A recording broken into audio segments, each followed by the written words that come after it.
Parishad.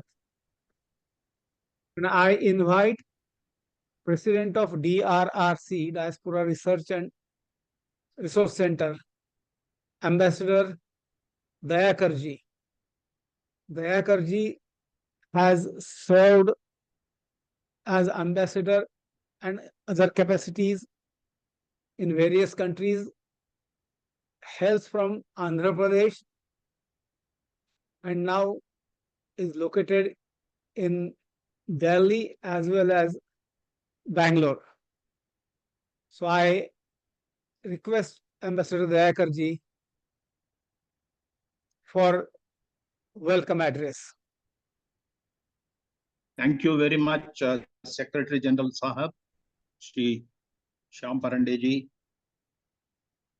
It's my pleasant privilege as the chairperson of the ARSP's Diaspora Referral Research and Resources Center to make the introductory remarks. You know, this is, I think, as far as I know, this is the first ever seminar or a conference on Tamil diaspora. And the subject is very interesting. Role of the youth diaspora in preserving and propagating Tamil culture, tradition globally. You know, Tamil has a great cultural heritage. As you know, the Prime Minister of India recently said, the oldest Indian language is Tamil. And he drew attention to that. And it has some, of course, we don't have a history, whether 5,000 years, 3,000, 4,000 years. But there are some very great classics of that time in Tamil language, which are contribution to human civilization. The first and foremost is Tirukkural, Thiruvalluvar. It is a foundational treatise on moral education ethics, 2,000 couplets. And it has the universal validity in time and space. It was quoted by also our Prime Minister in a couple of occasions from that. Of course, there are other classics like Tolkappiyam. Tolkappiyam is the grammar, prosody and chandas and all. So it is the most ancient treatise on grammar. Tamil is the oldest Indian language and also the second oldest language in the world. So it has that great heritage. The Sangam period which is produced great classics, again of all-time value, Silappalikaram, Manimekalai, and so on. So Tamil contribution to the Indian heritage, the Indian mosaic culture is really unique. You know, I was reading the other day a book by Edna Fernandez on Indian Jewish people of Kochi. And she mentions there that in the Old Testament, you know, the Old Testament's again several thousand years old, has at least 50 Tamil words. That shows the ancient cultural heritage spread across because of the maritime tradition. You know, Tamil land, Tamil Nadu, was the center of India's maritime history those days, whether east or west. And the Raja Chola and others subsequently, they led the Tamil culture across the oceans to Southeast Asia. And the Prime Minister mentioned in Mahabalipuram when the Chinese president was there on a state visit, that there is a link between China and Tamil Nadu of those thousands of years back. And of course, that's a maritime mercantile link. So there is a great tradition which Tamil legacies have put in place. You know, I also would like to recall Sengal.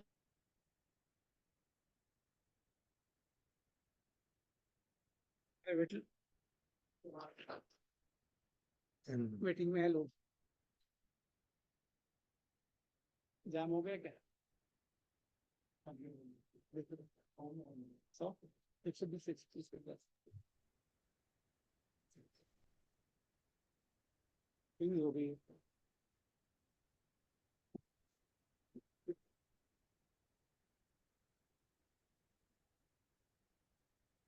Sahakar ji? He was mentioning Sengol. No, Yeah.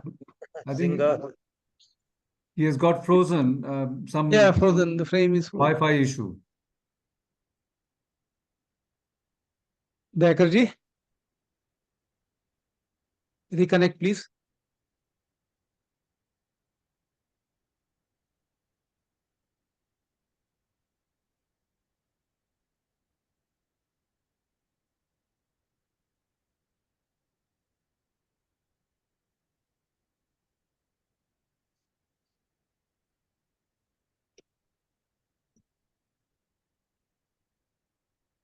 Admit all kar do. By the time Sahakar ji reconnects, may I ask Dandapani ji, you are on mute. Dandapani ji, you are on mute. Unmute yourself. Sorry, Ji. I think Ambassador Dayakar is not there, but May I request Ambassador Virendra Gupta ji, President of Antarrashtriya Sahyog Parishad, to speak. He had worked for many diaspora, Indian diaspora countries like Trinidad, South Africa as an ambassador. And he now, since last 8 years, is the president of Antarrashtriya Sahyog Parishad. So I invite Ambassador Virendra Gupta ji to speak. Thank you. Vanakkam. I want to welcome everybody participating in this digital online seminar. We have representatives from many different countries, well-known Tamil scholars. And I think if you look at the number of participants, closing in on 100, has really drawn a lot of enthusiasm and excitement. Very broadly, the Indian diaspora, which is spread throughout the world, I think numbering nearly 35 million people, that I think is universally recognized in India. There is no question mark on that this diaspora is India's strength. And we have to leverage it, in a more positive sense. The diaspora plays a crucial role in propagating and promoting India's culture. Now, when you talk about culture, the role of language and social traditions becomes extremely important. And that is why we thought of focusing on linguistic diaspora, a specific linguistic diaspora, to understand the dynamics into the evolution of different linguistic diaspora in various parts of the world. Now, in that, the Tamil diaspora is extremely important. Very large numbers in Malaysia, in South Africa, Singapore, and many other countries. At one point in time, people migrated from India as indentured labor. But more recently, you also see the incidence of a number of IT professionals having moved out of Tamil Nadu, as Chennai has become an important IT center in India. So in US and many other Western countries, of course, you see a very large number of Telugu-speaking Indians, IT professionals there, but you also have very large number of Tamil-speaking IT professionals. I think the linguistic diaspora also helps us in another area that we have long maintained, that the state governments must be facilitated requisite input into the framing and conduct of foreign policy. For instance, if you talk about policy with regard to Sri Lanka, then there must be requisite inputs from south of India, particularly Tamil Nadu, which need to be factored in determining how we must keep our relationship with Sri Lanka. And likewise, when you talk about Nepal, how do people in UP and Bihar think about relationship with Nepal is extremely important. And the study of linguistic diaspora helps us to involve the state government at some point in time. So I think we are very excited and we are looking forward to having that kind of engagement. And lastly, that while you talk about 35 million people of Indian origin, culture is not monolithic. Very broadly Indian culture, but then there are various subcultural traditions and different languages. And very often people, our diaspora members, are organized along the linguistic lines. That does not detract them from being Indian or from being part of the larger Indian diaspora. So I think these are the basic thoughts that have gone in while we have started to focus on linguistic diaspora. We have done some activity on Punjabi diaspora, on Telugu diaspora. So I think on Tamil diaspora, this is the first activity, and I'm looking forward to a series of activities to take this discussion further. Thank you very much.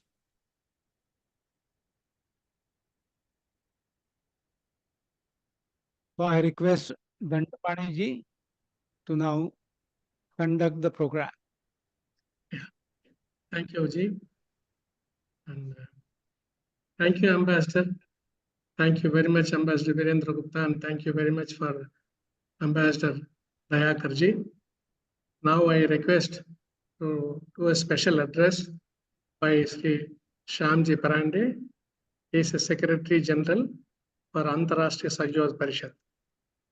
And he has been there and is a guiding factor for many organizations like us since last 60 years. I request Manya Shri Shyamji Parande to come over the dais. Vanakkam and Namaste. I'm delighted to see and experience the enthusiasm of the diaspora Tamil community. Though we have tried to connect with diaspora Tamil diaspora people from limited countries, chosen countries this time. We have already crossed 100 and there are people waiting outside as the limit is 100. I regret for that, but would like to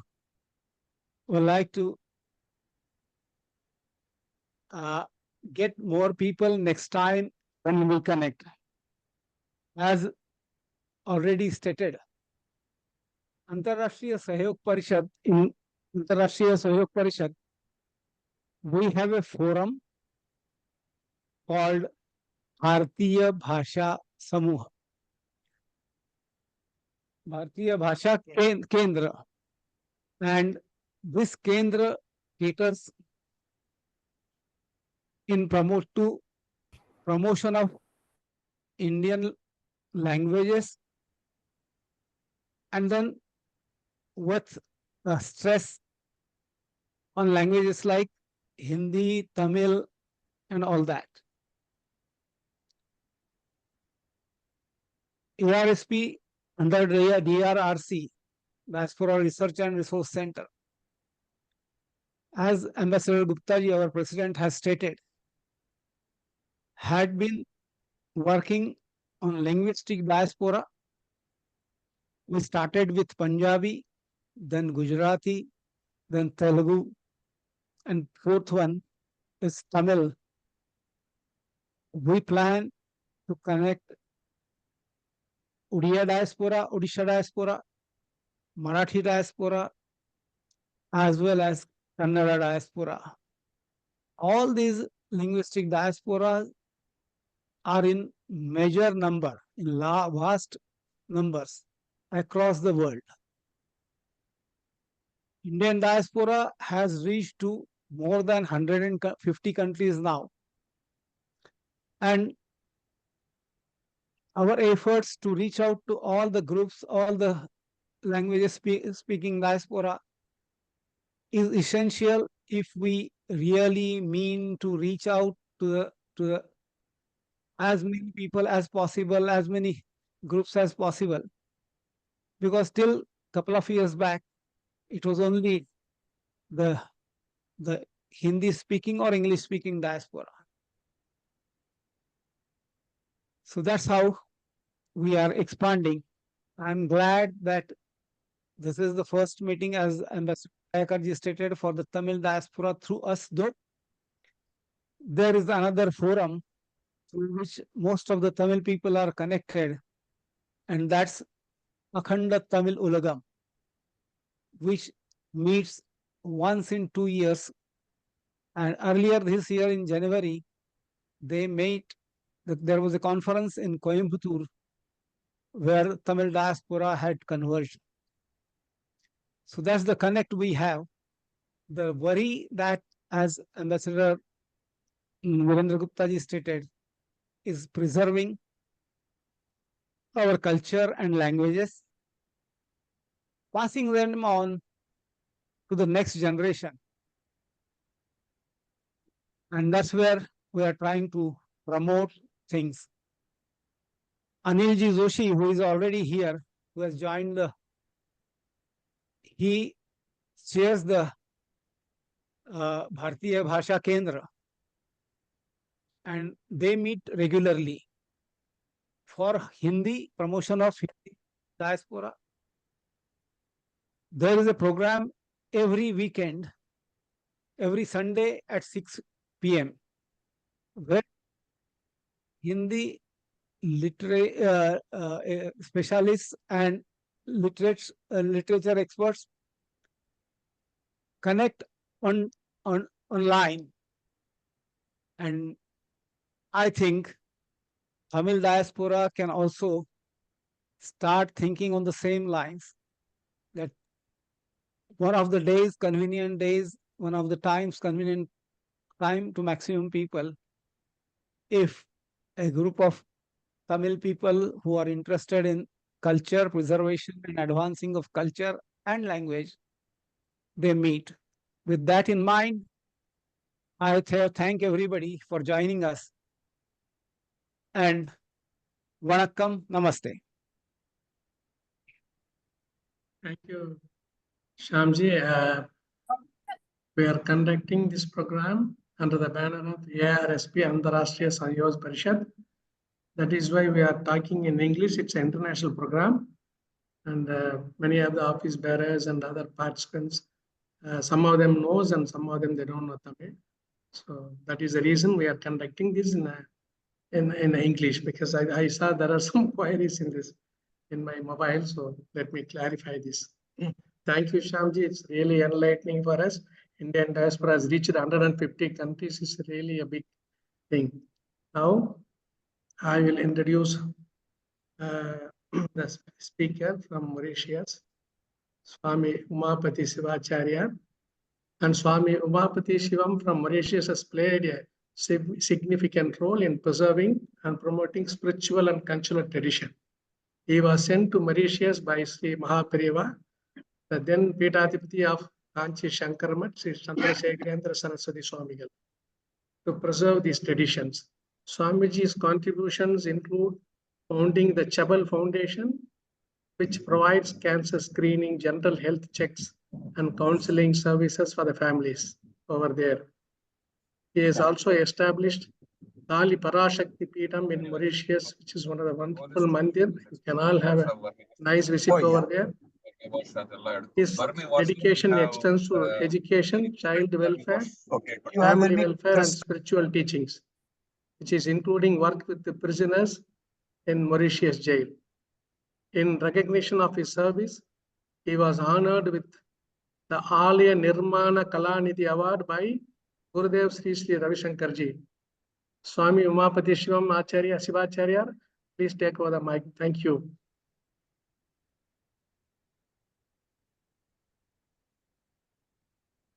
Vanakkam.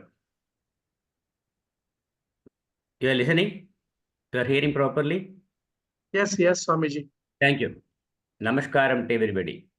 Love and greetings to everyone, all of them, and blessing to, by the grace of Parasakti, blessing to you and all of them, and blessing to the organization.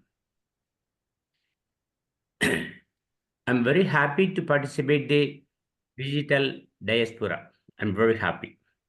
So I'm since 1993, I was in Mauritius. I'm read about all the history in Mauritius. I just going to be basic of the Tamil Mauritius. And Tamil people, the first Tamil people came to Mauritius 1721.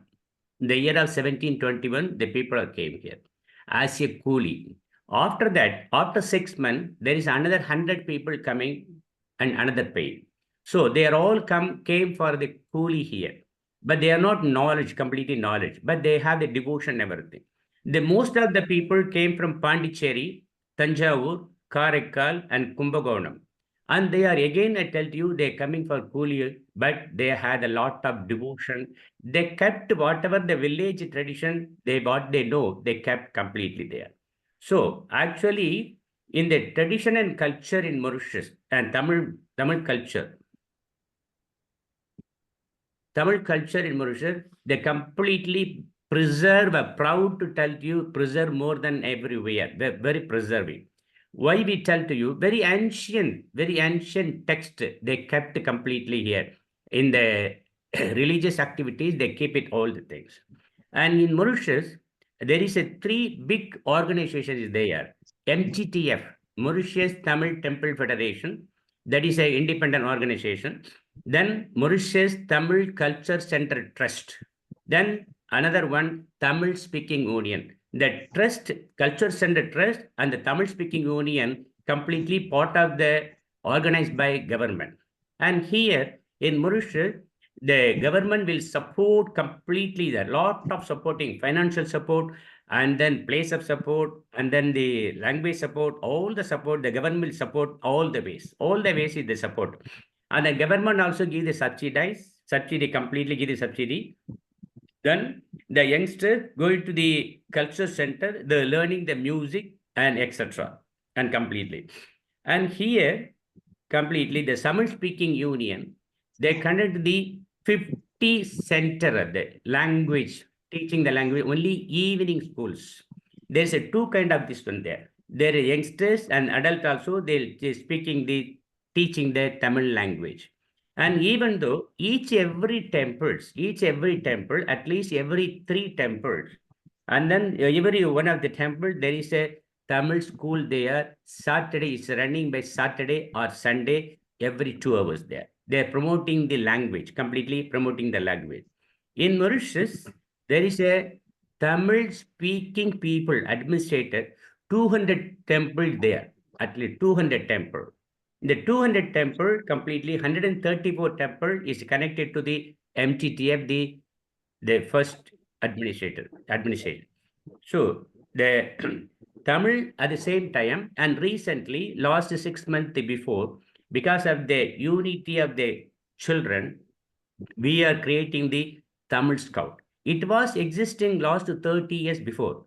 Tamil Scout was existing before, but after that it's not working. Now we are reforming completely. There is a 2 big center. There is a Tamil Scout is there.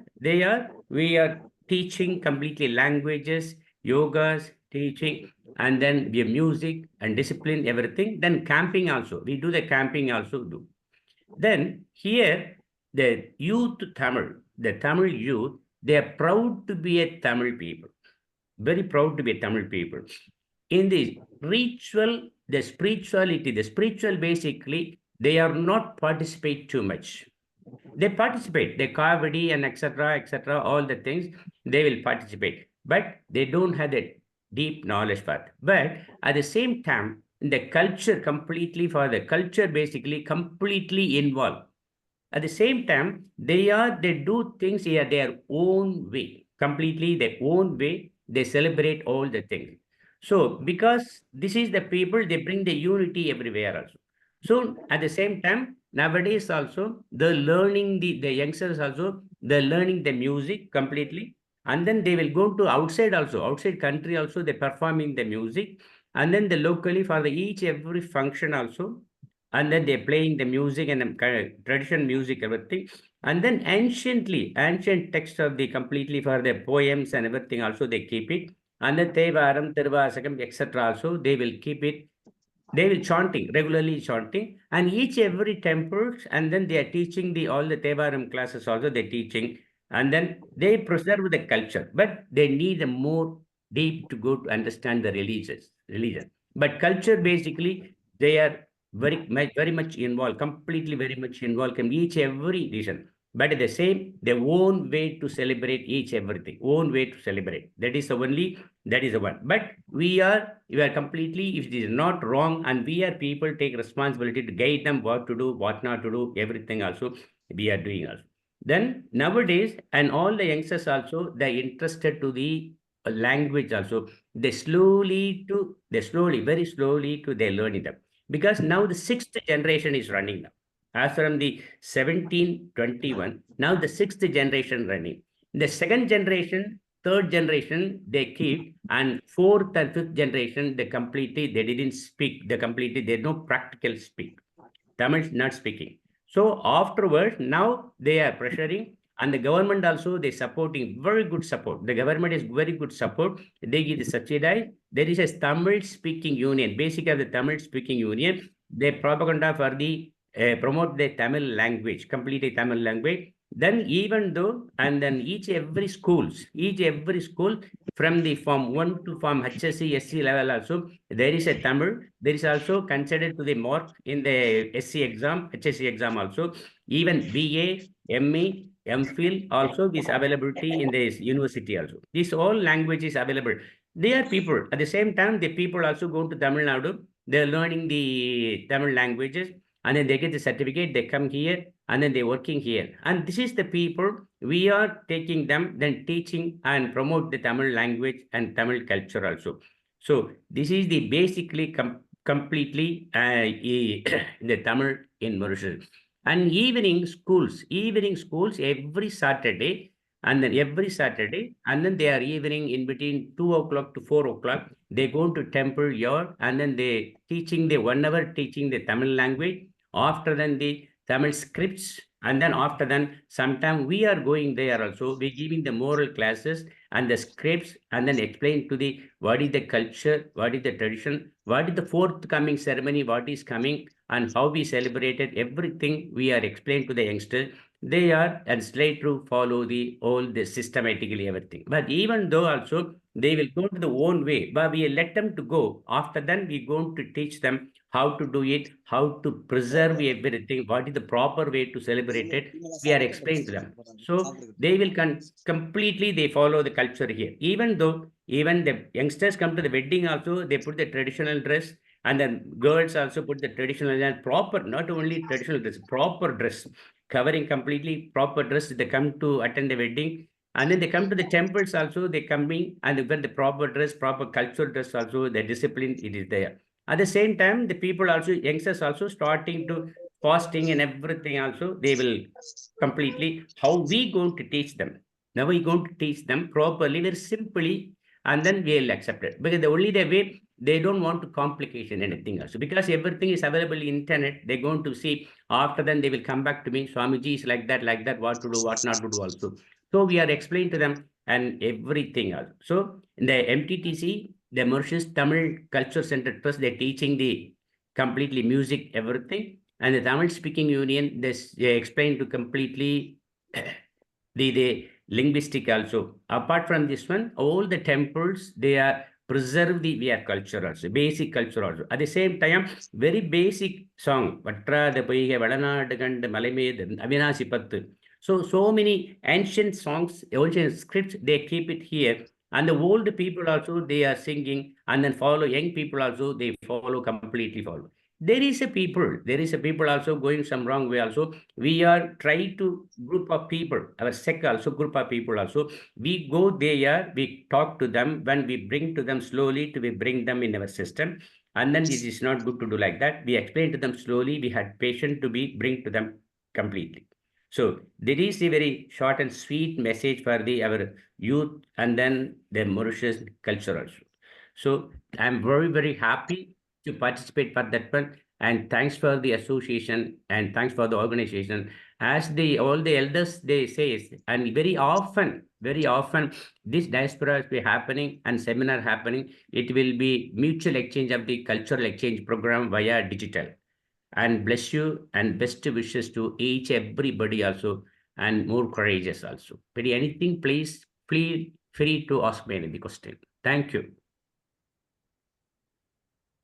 Vijay, it's really wonderful talk, and we are very proud that being youth are educated and trained. Of course, although they had some challenges, and professionally your team is doing how to tackle, how to train to bring back to the youth to our culture. Really, it's a wonderful thing. Anyone to ask question? One question to Swamy Umapati Sivacharya. Anyone can ask only one question. In the end, if at all any time is there, you can ask that time. But now only one question. Anyone would like to have any question? Only one question to Swamy Umapati Sivacharya. Feel free to ask me. Yeah. Okay, Swamiji, we will ask the question at the end. No problem. All Welcome. questions at the end. Yeah. Okay. Thank you. And bless you everyone. Thank you, Swamiji. Now I will introduce Thiru S. Morgan. Is a prominent personality is from Singapore.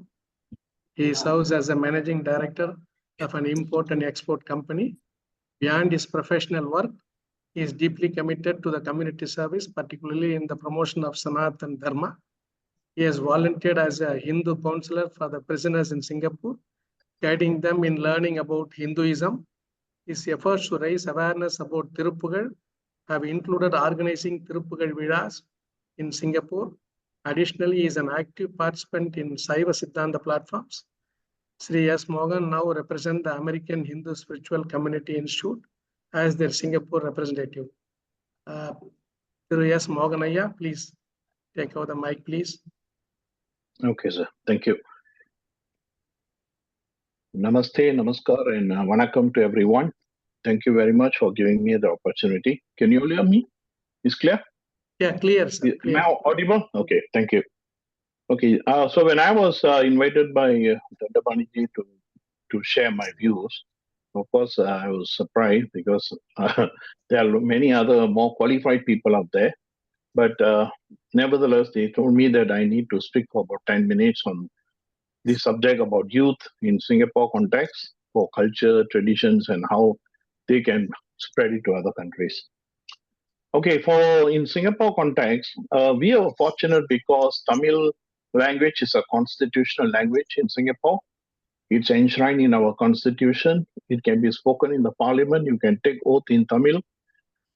We have Tamil language being printed in the currency. I think in the world there are only 4 countries where you can find the Tamil language in the currency notes, and we are proud to say Singapore is one of them. And we have all the institutions here. We have plenty of temples. We have Hindu centers, yoga centers, Bharatanatyam centers. The government also supports because we have once a year, for a full month of April, the government gives generous funding to organize the Tamil language month. A lot of activities are conducted to promote the Tamil language. So they bring people from India and all over places to speak. And then we also used to have forums on Saiva Siddhantam or any other subject matter for the case. So there are plenty of opportunity for the youth in Singapore to pick up the language, to promote the language, or to further their interest in it. That is a thing. And we are lucky because Tamil language is taught in our schools. So they can take Tamil up to A levels. And even for the university, we have a department for Tamil language. So that much, the language is institutionalized in the country. So that is a good opportunity. And the plus point is we have leaders who are also Tamil speaking. So some of them understand what are the needs of this community. But on the ground, the reality is, of course, a little different. As a local Tamil, my father is a migrant. My maternal grandfather came before World War One, and my father came after World War Two. And so I'm the first generation local Tamil Hindu Indian to be born. And people like me have seen Singapore transform from nothing into something. And we have seen all the developments, beautiful temples, festivals, and everything. So we celebrate, I think, if at all Tamil language and everything flourished in the 60s, 70s, up to 80s very much, I think it's because of the very strong influence we have from India, from Tamil Nadu, especially because those days the quality of the Tamil movies, the songs and everything was a big encouragement to for people to feel proud about their language, their tradition and all that. Of course, now more than ever, Tamil Nadu is going through a disastrous spell. And that also hurt us because the kind of movies and songs, all that also is coming here, which is affecting the youth. The sad thing about here is because despite of all these opportunities, the younger generation are not really keen as in the past. Okay, like unlike my generation, like both my children have taken Tamil until A levels, but once they finish school, they hardly flip the Tamil newspaper or borrow a book from the library. So it is like they know the language, they speak to the elders who are not competent in English, but among themselves, their peers, they always communicate in English language. And I think it's also the reason because they always grow up with other communities, Chinese, Malays. So they are using English more than Tamil. So even though the language is here, it is enshrined, but the quality of Tamil is not improving, I would say. And this I'm talking about the youth, is because I think we are too anglicized. The other problem is also the education system is very much drilled to get you to get jobs. So knowing soft skills is not a big deal, right? And then talking about temples, which are supposed to be promoting the language, the culture and traditions and all that. Now I feel that my personal opinion, most of the temples, I think this apply to most of the countries in our diaspora. Temples are only mere place of worship, a lot of rituals, very little on propagating the knowledge of the faith. If one want to understand Tamil language, he cannot divide his loyalty between the language and the religion, because Tamil and Hindu Dharma is always interconnected. So we have a peculiar situation like in Singapore, whereby a lot of Tamil Muslims have become school teachers, Tamil language teachers. But when they become Tamil language teachers, they have conflict of interest because they are not happy to touch some of the subjects which have Hindu religious intonation. So this is a problem. So how are they going to talk about the ancient Hindu poet like Auvayar or Thiruvalluvar, who have made remarks based on Hindu faith? But these people will shun from it. So I feel that the knowledge being imparted onto the next generation get a little diluted or cut and paste, which don't bring good desired results. So despite of we having singing contest, dancing program, many other things, I feel that there should be some nodal agency which take the initiative to impart the knowledge, educate our youth, and give them more encouragement to pick it up.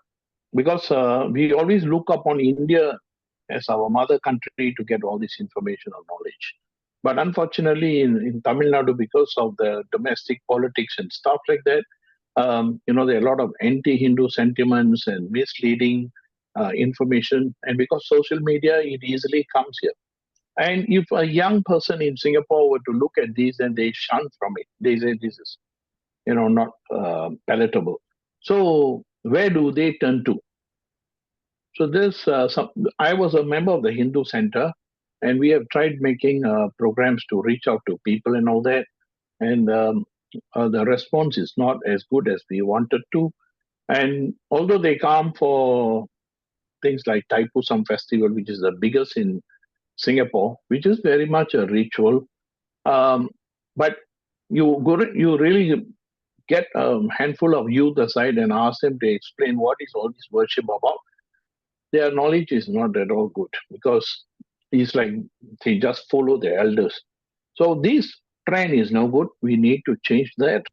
And I think if India, which is the base for is where our roots are, if India were to give more support, I think it will help not only to continue this good relationship, but it also will help the next generation to have better bonding. Because I grew up with strong links with India because my father used to keep the photographs of Nehru, Gandhi, and what have you. I grew up seeing this, but not my children. So I wonder what's going to happen to my grandchildren's generation. So I think this is good for some friends from Delhi who have a larger picture, who want to see it, can help us to bridge this gap by putting the right people together. And then that will definitely be very helpful for the youth to carry the torch forward. Thank you very much. Nandri. Thank you, Mohan sir.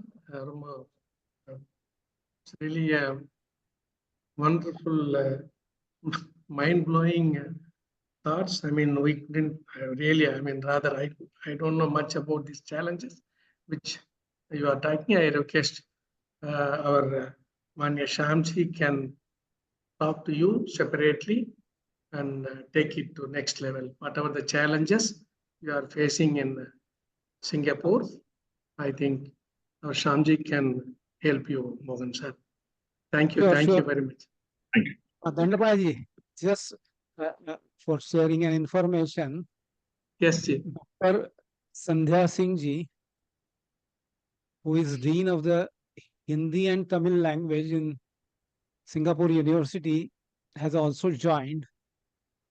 This is just for the introduction, and she actively works with our Vaishvik Hindi Parivar gathering. So she is here amongst the audience, and you can now proceed, please. Okay. I think we will take this question and answer session at the last. Yeah. Next speaker, I invite Thiru V. Shanthakumar. He is an Assistant Director of Education from Sri Lanka, Administration Zonal Office at Noralia, and he's there. He's with the department over 30 years of experience. He is committed educator with strong leadership and communication. Sorry, someone say something. Yeah. Am I audible? Yeah. Yeah. Good. And yeah, he's a good administrator, and he's a specialized skill in problem solving. His current role involves overseeing the school administration, supervising teachers, and implementing programs that enhance educational outcomes, particularly in English and information technology. And he is passionate about guiding students and teachers towards success, integrating modern technologies, and continuously improving the education system. And I request Shanthakumar Ji to take over, please.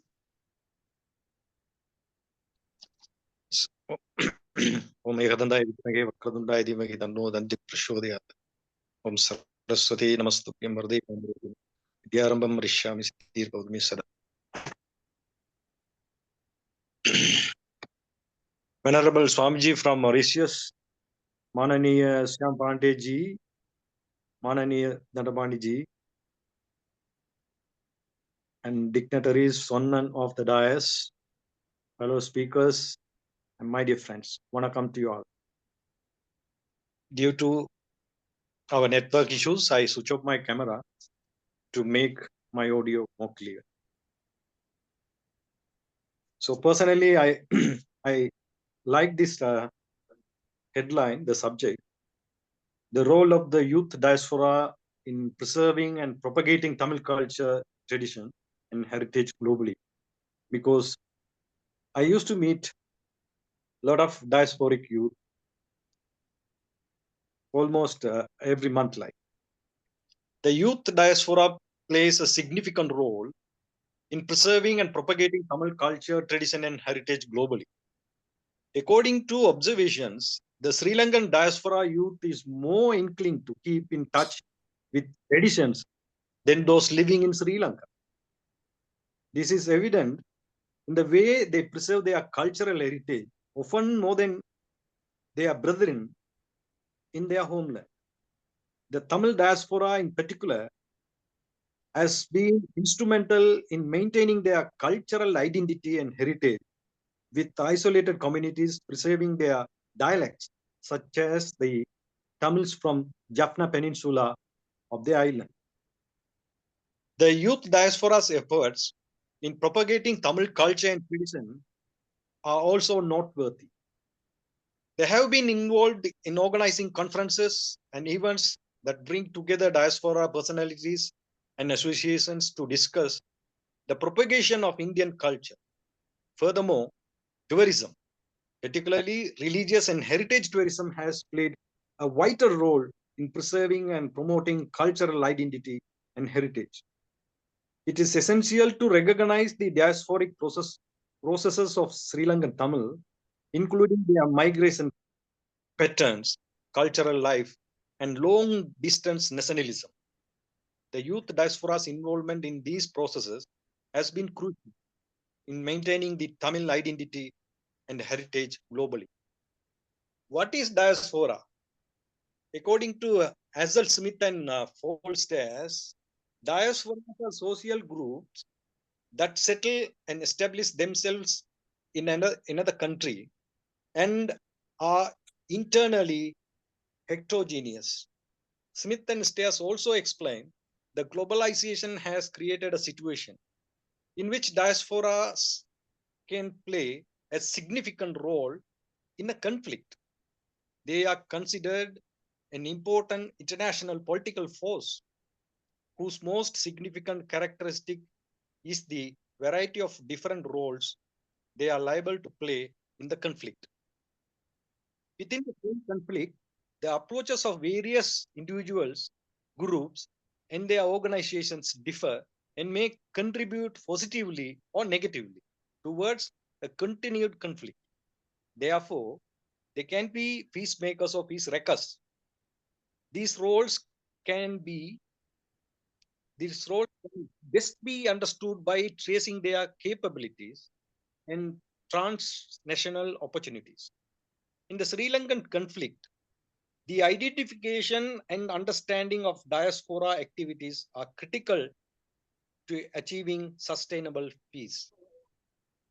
The Tamil diaspora, who are they? According to Christine Fair, the Tamil diaspora consists of many waves of migration since British colonial period of 1797 to 1948. During the British occupation, Tamils who were fluent in English migrated to Burma and federated Malay states for government jobs opportunities. Then in 1956, after the Sri Lankan government introduced a singular only, that is national policy, a few thousand educated Tamils left Sri Lanka and settled in UK, Australia, Canada, and USA. Also, according to Fair, due to undesirable political situation that existed from time to time in Sri Lanka, some Tamil people were compelled to migrate. Fair's claim is accurate that the Tamil migrated after independence purely on ethnic grounds. However, this study proposes that it was after the 1983 riots that the majority of Tamils left the country. both legally and illegally. These migrants initially maintained refugee status, demanding political asylum in Europe and Northern America. The UNHCR reports that from 1982 to 1990, 256,307 Tamil Sri Lankans demanded asylum in Europe. Subsequently, the majority of them obtained permanent residence in many countries around the world. Accordingly, the Sri Lankan Tamil diaspora increased from 600,000 to 800,000 persons worldwide, started political and social activities in which it sought divisions in Sri Lanka. The dispersal of Tamils around the globe is not recent origin, and at the moment, there are 70 million of them spread in over 50 countries in the world. The Tamil diaspora is growing togetherness of more than 70 million people living in the lands and across distant seas. Many thousands are refugees and asylum seekers. It is a togetherness rooted in an ancient heritage, a rich language and literature, and vibrant culture. But it is togetherness which is not simply a function of the past. It is a growing togetherness consolidated by struggle and suffering and given purpose of direction by the aspiration of the people of the future.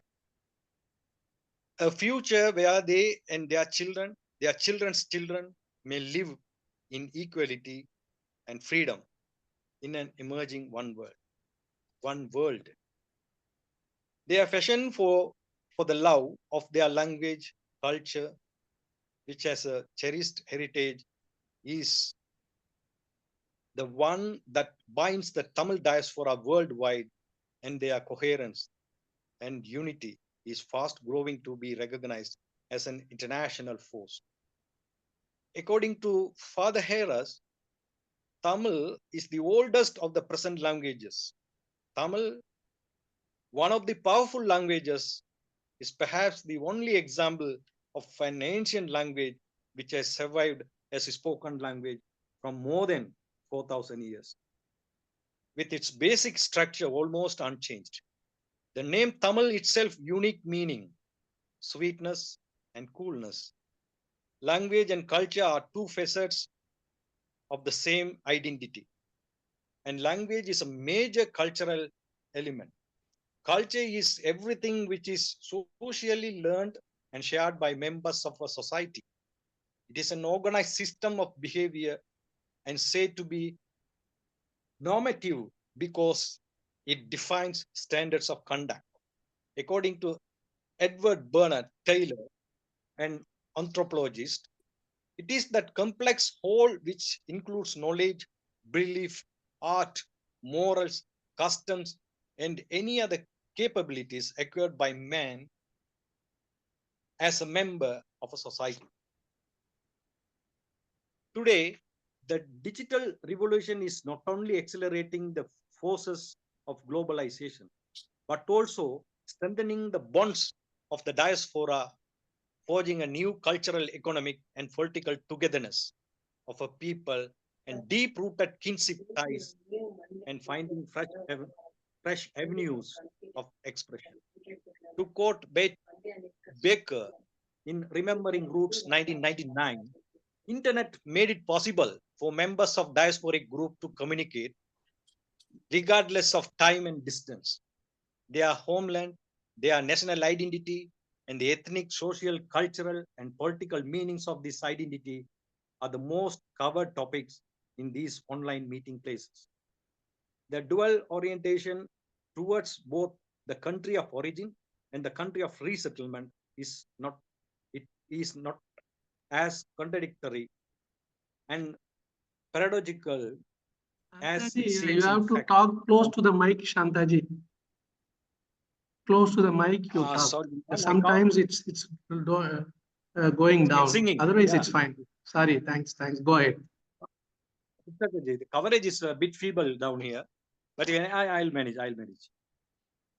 Okay, the role of Tamil youth diaspora in preserving and propagating Tamil culture, tradition, and heritage globally is multifaceted and significant one.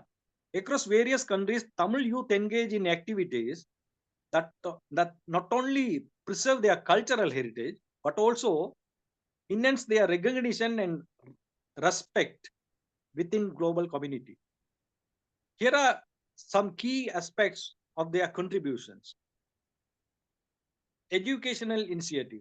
Tamil Youth Diaspora established language schools and cultural centers aimed at teaching the Tamil languages, literature, and history to the young generations. These efforts ensures that language literary traditions are passed down and remain vibrant. Then, cultural festival and events.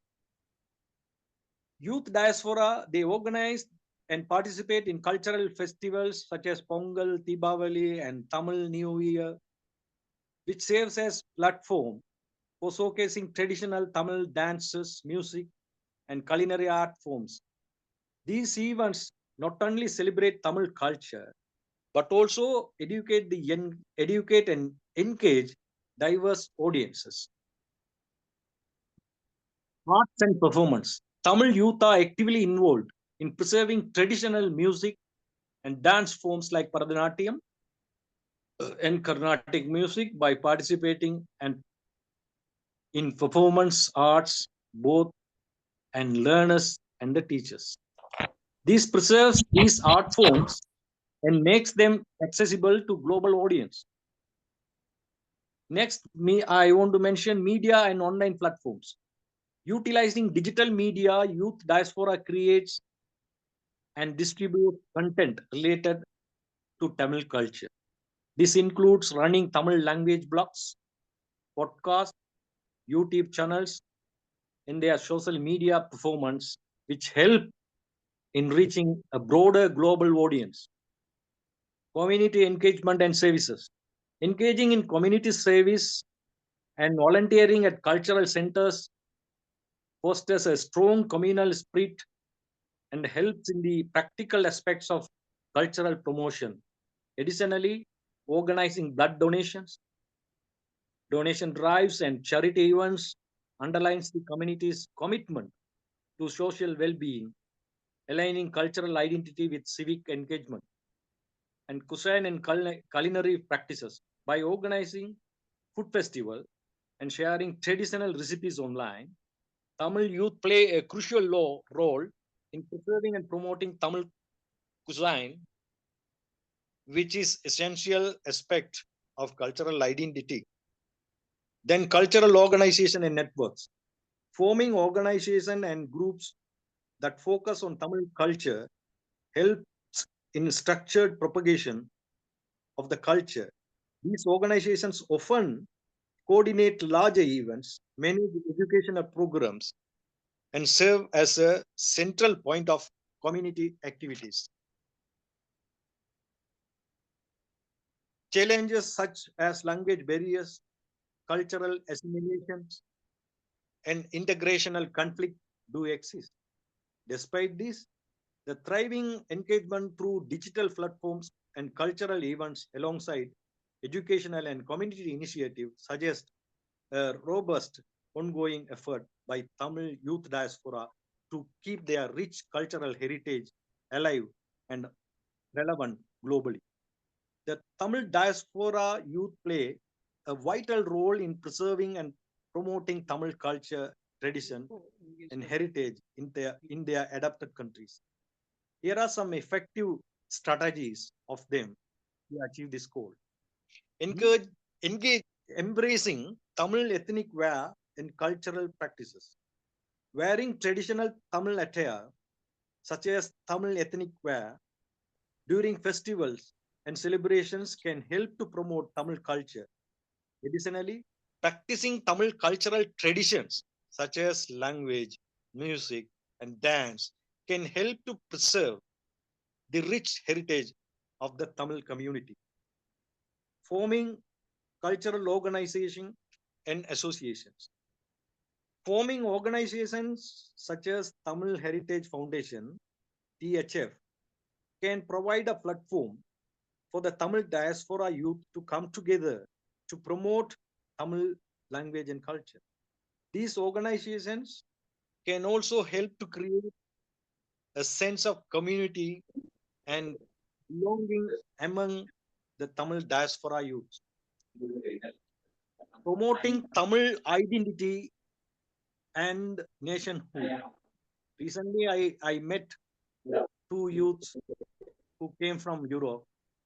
They told me openly that they are undergoing identity crisis. They don't know where to. They are belong to which culture. They are in dilemma. The Tamil diaspora youth can promote Tamil identity and nationhood by working to protect, foster, and create Tamil cultural heritage. This can be achieved through various activities such as language classes, cultural event, and community service projects. Engaging in cultural preservation and promotion. The engagement of young people is essential for preservation and promotion of cultural heritage. The Tamil diaspora youth can participate in cultural events, festivals, and traditions to promote Tamil culture and heritage. Raising awareness about Tamil culture and heritage. Raising awareness about Tamil culture and heritage can help to promote understanding the appreciation among the wider community.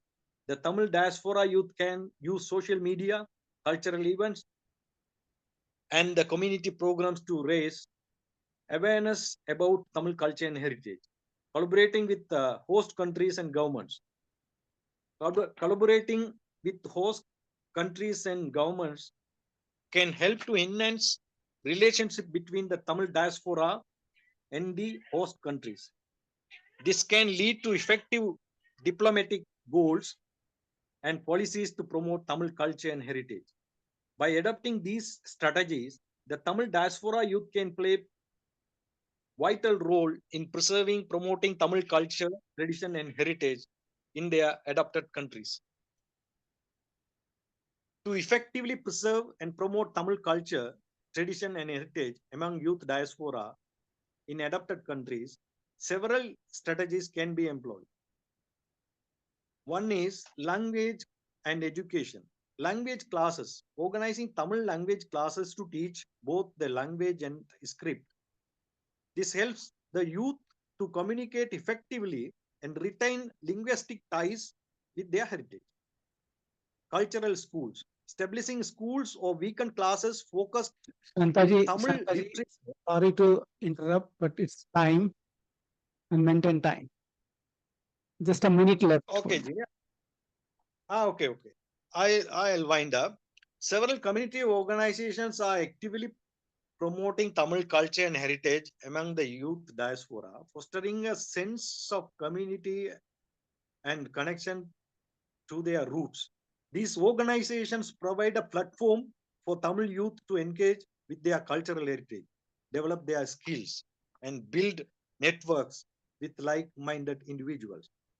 Successful initiative programs. I want to mention some examples. Tamil Youth Organization, TYO, collaborates with other youth organizations to empower Tamil youth and promote Tamil culture.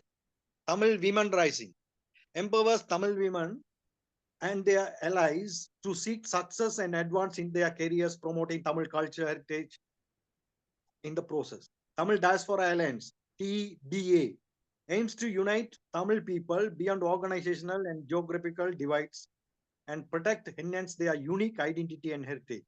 T-League, T means Tamil League, a worldwide coalition of Tamil youth organizations that provides a platform for Tamil youth connect, share ideas, and promote Tamil culture and heritage. Cultural events and network. Organizations like Tamil Women Rising or TYO provide safe space for Tamil youth to reflect upon their political identity, engage in dialogue and network with others who share similar aspects. These initiatives and programs have been successful in promoting Tamil culture and heritage among Tamil youth diaspora, fostering sense of community and connection to their roots. Overall, the Tamil diaspora's use of technology and social media has been instrumental in promoting Tamil culture, tradition, and heritage among the youth diaspora, and has helped to preserve Tamil identity in globalized world. Thank you very much. Vanakkam. Thank you, Shanthakumar Ji. It's really a wonderful session, and many of your suggestions are well taken. It will also be suitable for other country as well. Thank you very much. We will discuss in detail about it post session. Thank you very much. Now, I invite Thirumati Pon Kogilam Ji from Malaysia. He is an accomplished program producer at Radio Television of Malaysia under the Ministry of Communication with a robust career spanning nearly 2 decades and holding a master's degree in journalism and communication. And Kogilam is also an award winner, radio jockey, renowned for simplifying complex topics into accessible and engaging content. Her versatile broadcasting experience covers news, talk shows, and non-scripted formats, supported by a confident speaking voice and the expert interviewing skill.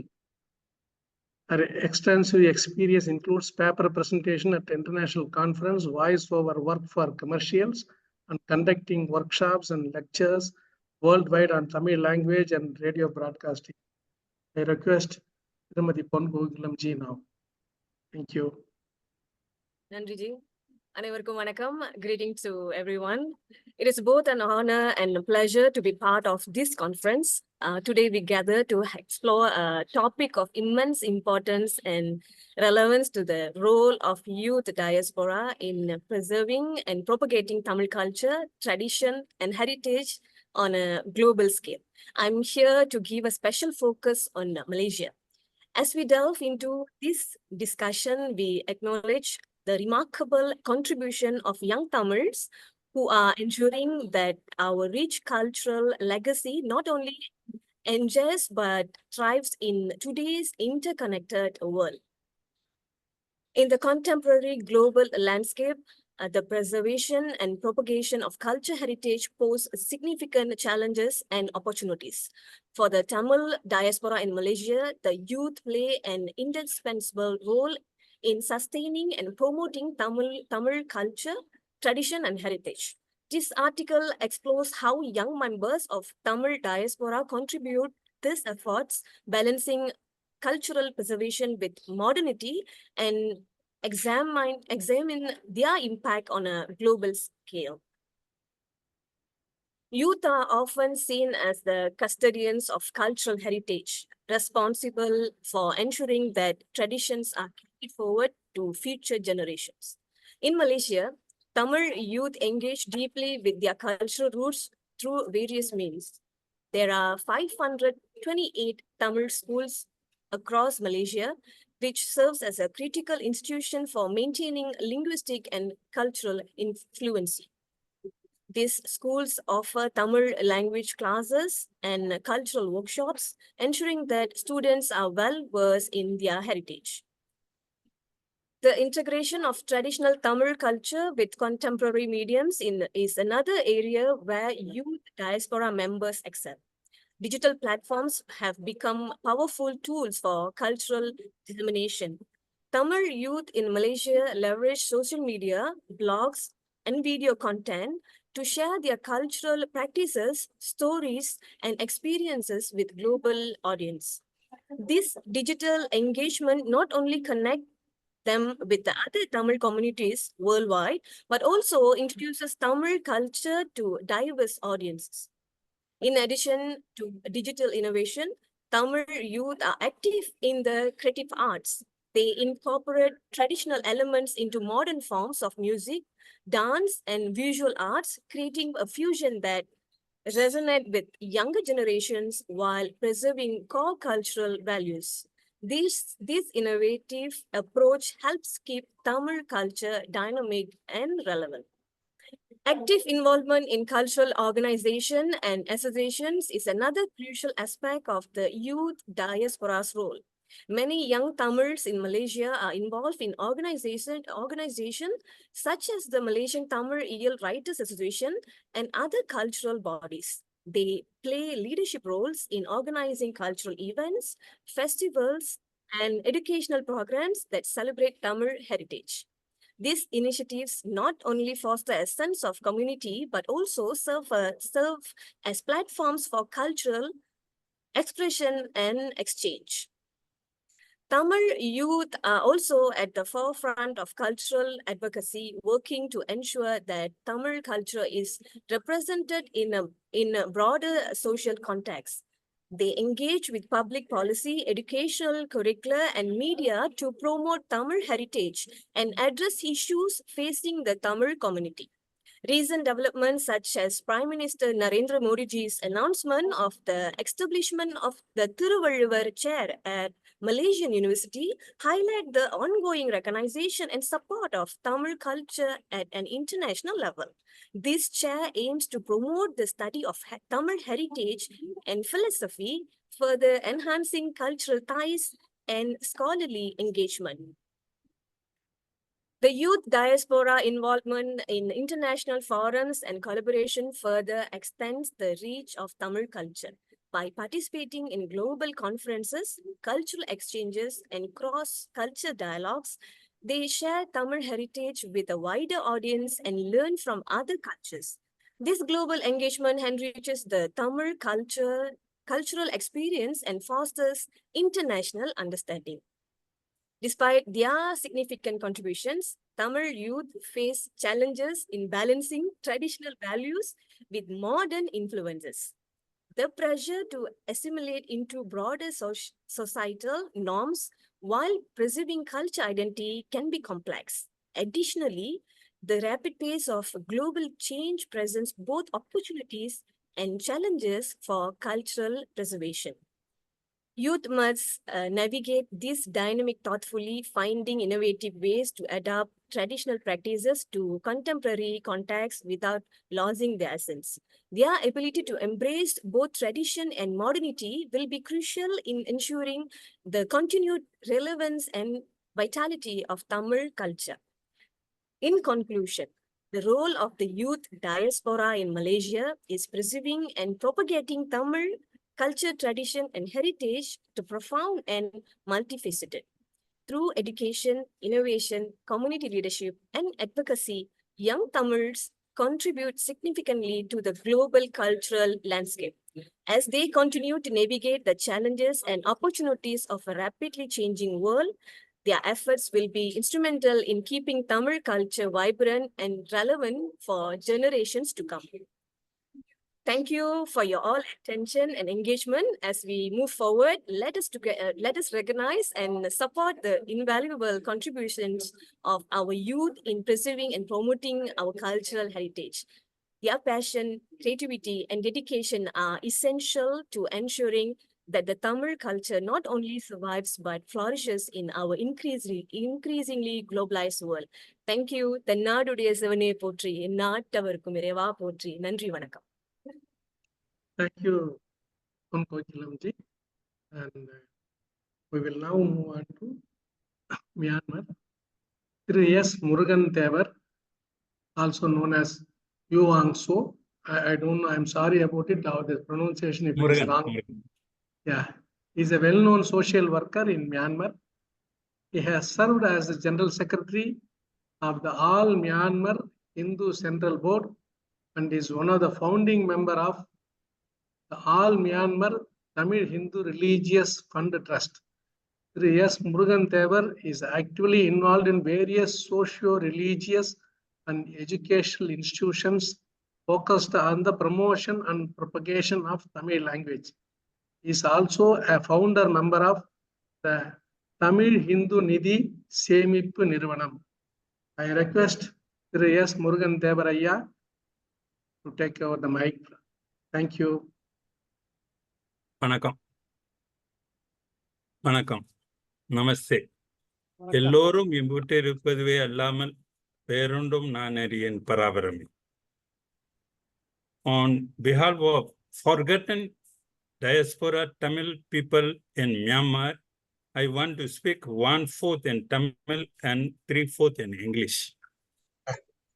வணக்கத்துக்குரிய அயல் நாடுவாழ் நமது தொப்புள்குடி பாரதத்தின் தமிழ் உறவு சொந்தங்களே, எனக்கு வளர்ந்து வாழ் தமிழர்களோடு உரையாட வாழ் தமிழ் சார்பாக தொன்மை மொழி இளைஞர்களின் பங்களிப்பான கலாச்சாரம், எதிர்வரும் காலங்கள் சவால்களை எடுத்துரைப்பதற்கு வாய்ப்பு தந்த அந்தர் ராஷ்டிரிய சகயோக் பிரஷத் ARSP கவுன்சில் உறுப்பினர்களுக்கும் சனாதன சுய சேவ சங் SDSS உறுப்பினர்களுக்கும் மியான்மரில் வாழ் SDSS சனாதன சங்கம் நன்றியை தெரிவித்துக் கொள்கிறேன். Respected diaspora, all Tamil communities, people of all over the world, under Rashtriya Sahayog ARSP Council for International Cooperation Committee members, Sanadana Seva Sangh SDSS Myanmar, brothers and sisters, Vanakkam, Namaste. First and foremost, I would like to extend my sincere thanks for availing the opportunity to speak about the topic of role of the youth diaspora in presenting and propagating Tamil culture, tradition and heritage globally of this program. மியான்மரில் பாரத தேசத்திற்கும் குறிப்பாக தமிழர்களுக்கும் 1100 ஆண்டுகளுக்கு முன்பாகவே வணிகம், கலாச்சாரம் தொடர்பு உள்ளது. பகான் எனும் பழங்கால முதலாம் மியான்மர் சாம்ராஜ்யத்தின் தலைநகர் இப்போது ஆன்மீக சுற்றுலா தலமாக விளங்கும் இடத்தில் விஷ்ணு ஆலயம் பெயர் நல்லாங்சாங் என்று பெயருடன் இருப்பதை காணலாம். அந்த ஆலயத்தின் முன் மண்டபமும் கதவுகளையும் புதுப்பித்து தந்த மகோத்தய பட்டணம் அரசர் இராயிரன் சிரியன் குலசேகர நம்பி என்பவரால் திருப்பணி நடந்ததாக கல்வெட்டு பகான் அருங்காட்சியகத்தில் பார்க்க முடியும். சோழ பேரரசர் ராஜேந்திர காலத்தில் மியான்மர் தென்பகுதியை வெற்றி கொண்ட அடையாளமாக பக்குவ எனும் நகரில் ஸ்தூபி இருப்பதை காணலாம். Last 1100 years before, connection with Bharat and Myanmar are strongly tied with trade, tradition and culture. For example, in the heart of Myanmar, ancient city of Bagan, the first Myanmar dynasty era, one Vishnu temple named Nallongchong in capital city Bagan from Bharat Mahothaya Pattanam King Irayan Syrian Gulasegara Nambi extended front mandapam and doors. Till now, we can see the Tamil inscription in ancient city of Bagan Archaeological Museum. In Chola dynasty, Kings Rajendran captured southern part of Myanmar. Once we can see in Bogor township till now. So for a long time ago, strong relationship with Bharat and Myanmar. Myanmar tradition, culture and religion is very, very similar to our culture and tradition. அதிகமாக மியான்மரிற்கு புலர் பெய்ந்தது 1825 முதல் 1850களில் தான். ஆங்கிலேயர்கள் மியான்மரை கைப்பற்றிய போது பாரதத்தின் தென்பகுதியான தமிழகத்தில் குறிப்பாக அந்த காலத்தில் ராமநாத ஜில்லா, தஞ்சாவூர் ஜில்லாக்களில் இருந்து லட்சக்கணக்கானோர் பிரிட்டிஷ் காலனி அதிகாரிகள் ஆதரவுடன் செட்டியார்கள் விவசாயம் செய்ய விவசாய கூலிகளாய் கூட்டம் கூட்டமாக கிராமமாக அழைத்து வரப்பட்டனர். வந்த தமிழரின் உழைப்பால் 1960 வரை மியான்மர் உலகிலேயே அரிசி உற்பத்தியில் ஏற்றுமதியில் முதல் இடத்தில் இருந்தது. Lakhs of the Tamil people from southern part of Bharat from year 1825 to 1850s, with the help of British colony authorities, Chettiars were persuaded Tamil people migrated to Myanmar. Those Tamil peoples are from those time called Ramanatha district in Tanjavur district. Those Tamil peoples are farmers and farming hard work Tamil people with their family members and their surrounding area and other some technician. The hard work of our diaspora Tamil people, Myanmar, become the world first place rice production country and export country in the world up to 1960s. Doctors, engineers, teachers, artists, lawyers, authors are slowly migrated to Myanmar 1925 to 1950s. தமிழர்கள் மியான்மரில் பொருள் ஈட்டுவது மிக எளிமையாக இருந்ததின் காரணமாக கலை கலாச்சாரம் வளர்ந்திட, ஆலயங்கள் அமைத்தல், மொழி வளர்ந்திட, பாடசாலைகள் என்று அறிவியல் செயல்பாடுகளை கட்டமைப்பு செய்துள்ளார்கள். அதன் காரணமாக இன்றும் யாங்கூன் நகரின் சுற்று வட்டாரத்தில் 150 வருடங்களுக்கு மேல் பழமை வாய்ந்த ஆலயங்கள், 100க்கு மேல் சிவன், விஷ்ணு, அம்மன், குலதெய்வ ஆலயங்கள் இன்றும் உள்ளது. Those times, doing business is very easy and yield income was high. Standard of living was improved. So the people were give more attention to religious tradition and culture. Now on, we can see the more than 150 years old Shiva, Vishnu, Amman, Kali, Mariamman, Iswari, Durga, and Kuladeva temples around near Yangon. I speak a Tamil version for the times scheduled and speak English now. In 1939, Second World War time, 50% of Tamil people, nearly 5 lakhs, migrated to Bharat by foot. They are officers, administrators, educational, lawyers, merchants, etc. In Myanmar, many farmers and farm laborers, some petty traders, and some shopkeepers are stay here. After independence, 1948, from rural area, diaspora Tamil people shift to town and develop their standard of living and Tamil language. Those times, education, tradition, culture, and standard of living grow high. Again, in 1962, military coup and military government nationalized all companies, banks, private schools, even small traders, business and shopkeepers in one day. In one day, lakhs of people lost jobs, works, and struggled for their daily lives.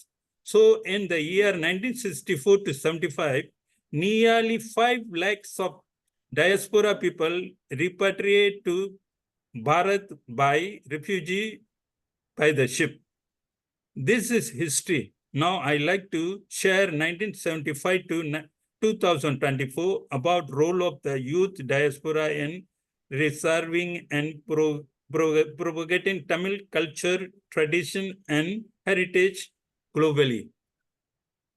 On 1975, many diaspora Tamil youths shift to town from village and do small business, hard labor jobs, and slowly progress their lifestyle higher.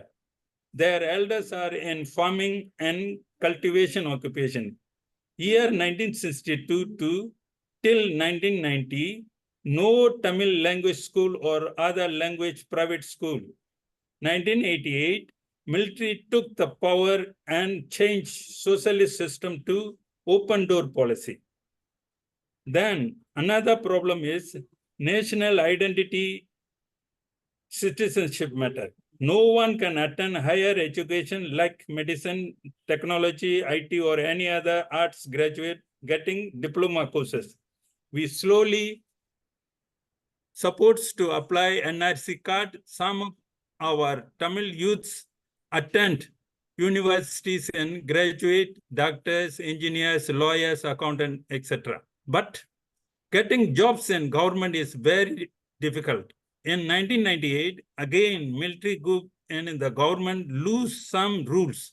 And in 1990, government allowed to open companies, foreign English schools, and other export, import, and foreign investors in Myanmar.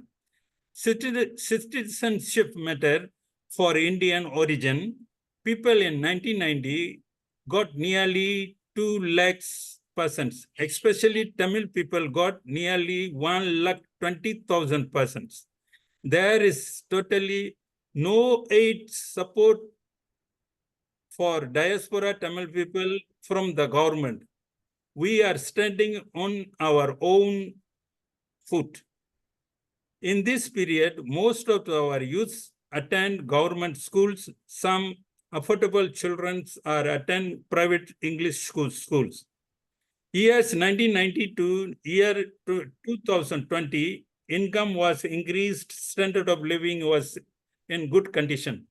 Diaspora Tamil youths are very interested in religious tradition and Tamil language. So they renovate many temples and in Sanatana traditional celebrate Kumbhabhishekam, pujas, monthly full moon puja, fireworking puja for Amman temples. Chitra Paurami, Navaratri puja, Diwali celebrations, Pongal Sankranti festivals. In Myanmar, government holiday for Diwali festival is a gazetted holiday. In Myanmar, for Hindu festivals, government authorities give permission easily than other religion. Our Hindus are accept Buddha is one of avatar of Vishnu. Myanmar people also participate mostly all festivals because of similar traditional customs and heritage. In future, the fireworking festivals for Amman temples, most of the participants are Myanmar. These are the achievement of Tamil diaspora youths. 99% of marriage are arranged by their parents and relatives, elders. Mixed interlove marriage is rare. In Myanmar, joint family system exists till now. No dowry system here. All the expenditure, wedding expenses must bear by the bridegroom side. Bridegroom, mother's brother, Maman, Thai Maman we call, is giving more importance role in Myanmar marriage celebration. For welfare donations, other natural disaster, youths are very active and generously donate every time. In Kartigai month to Sankranti Ayyappa Puja period, youth devotees more than 10,000 Tamil youth persons are participate in that festival for 48 days of it and growing in numbers every year. From 1990 to 2020, business was grow, but salary is low. Many of educated Tamil diaspora youth 6 jobs, US, UK, EU, and Middle East countries. Cost of salary, they go. This is halt the progress of Tamil diaspora new generation. I can't deny the contribution of youths for Tamil language. Last 15 years before, we organized all Myanmar Tamil Language Education Development Association, Tamil Kalvi Valarchi Mayam, and all Myanmar Tamil Language Development Association, Tamil Moli Munnetra Mayam. For those institutions, youth's contribution was unforgettable. Every year, nearly 10,000 students appear elementary Tamil examination every year. This is only the summer vacation, government holiday, March, April, May. We open nearly 200 over schools and so many village temples and examination, we done it. Year 2020, military coup again, and most of the company faced by US, UK, EU sanction. Myanmar money exchange is going down. Millions of Myanmar youths flee to Thailand and most of numbers to Malaysia as hard workers livers. Most of the Tamil youth also flee to Malaysia as a hard labor workers. In Myanmar, Tamil population is nearly 7 to 8 lakhs. Yangon Division, Mon State, Bogor Division, current state. 5% of Tamil youths are in higher educated and 30% to 35% of youths graduate in ordinary standard only. In speaking Tamil language, in rural village, 1980s people 70%, 1990s people 60%, 2K youth 50%, and teenage group is 40%. In town area, speaking Tamil language ability is less than rural area. In writing and reading Tamil language capacity is very low. Kaliyan பூங்கொண்டனார் யாதும் ஊரே யாவரும் கேளீர் என்று உலகமே ஒரு குடும்பமாக மாறிய நிலையில், according to the ancient Hindu scripture saying Vasudeva Kudumbakam means the world is one family. The Tamil youth people life faced rise and fall down again and again. Here we face troubles of convert Hindu to other religions. Myanmar is rich resources like minerals, jade, ruby, tin, gold, teak wood country. We faced so many troubles, but there is no hunger die because of continuous rice production. In this IT world, our Myanmar Tamil youths and children are lagging behind in the field of higher education and information technology, artificial intelligence, AI era. We are born and brought up in Myanmar last 4 to 5 generations.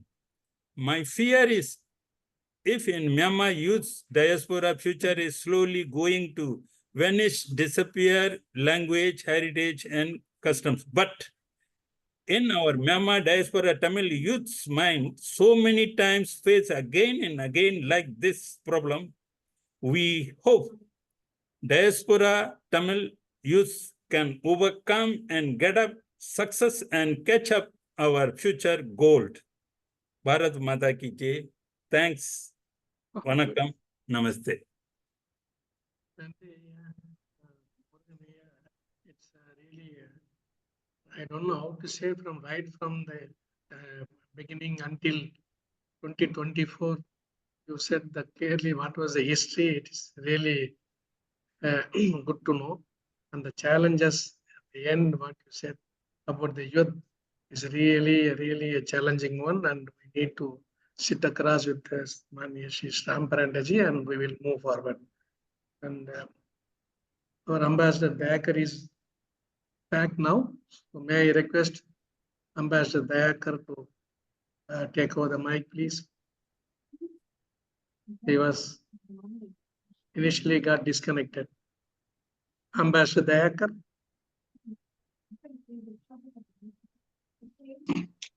Thank you, Mr. Dandapani. Sorry for interruption at the time due to technical glitch. I have more or less completed, but I just want to draw a couple of unique features of the diaspora, Tamil diaspora. Of course, it has two dimensions: the Anglophone and Francophone, obvious. And the other dimension is that the French and the Pondicherry have still the umbilical cord, still in terms of citizenship, in terms of the voting and so on. So Tamil diaspora is unique in that sense. And it's a classical status given by India, the first Indian language to get a classical status, imposes on the Tamil youth in the diaspora a special responsibility to nurture that classical traditions and so on and so forth. You know, I was in Vietnam as a diplomatic assignment. I was impressed by the temples maintained by Tamil diaspora. Dandai the Pandi temple, Mariamman temple, and a few others, Murugan temple and so on. And it is, as you know, the Indian culture is self-propagating. So most of the people who are visiting the temple are Vietnamese, Buddhists, because there is hardly an Indian community. So, but there is an innate impulse in the Tamil diaspora to nurture, foster the shared Indian culture. We heard it in Myanmar, we heard in Mauritius about right now, Malaysia is there. So the youth have to do now, because I was in Guadeloupe in the French department. I was sent by the government when I was in service along with my senior colleagues, Kanti Tripathi, to represent India at the 150th anniversary of the first arrival. We were struck by the Tamil people there maintaining the 18th century traditions, of course, folk traditions, yatras and etc. They organized for us. So there is that despite the local, what you call indifference, sometimes local negative reactions, they nurtured, that is the third generation. So there is an inherent urge to perpetuate, prolong, spread, nurture, foster the Indian culture. I think the youth of the modern times, under the globalization, there are challenges from the globalization.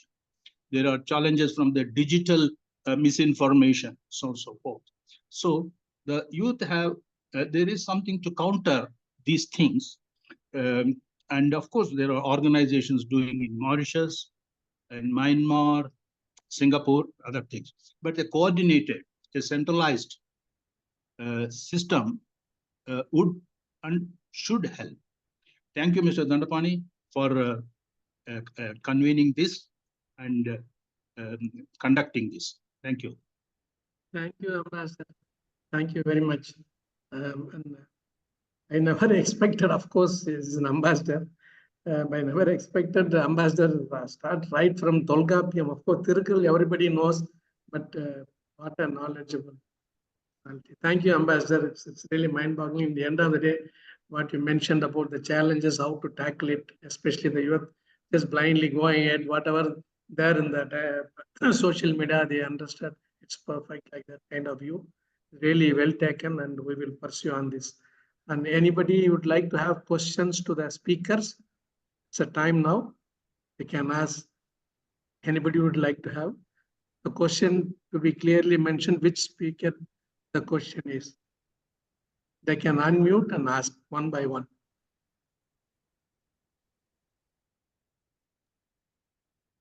Dandapani Ji, namaste. I have one question. If any of the speakers can tell us the spread of Hindi among the Tamil diaspora, how people are receiving Hindi in Tamil diaspora in the foreign countries. Professor Padmavati Ji is a doctorate in Hindi. So, I mean, she's asking this question. Any of the speaker can answer this. Any one of the speaker.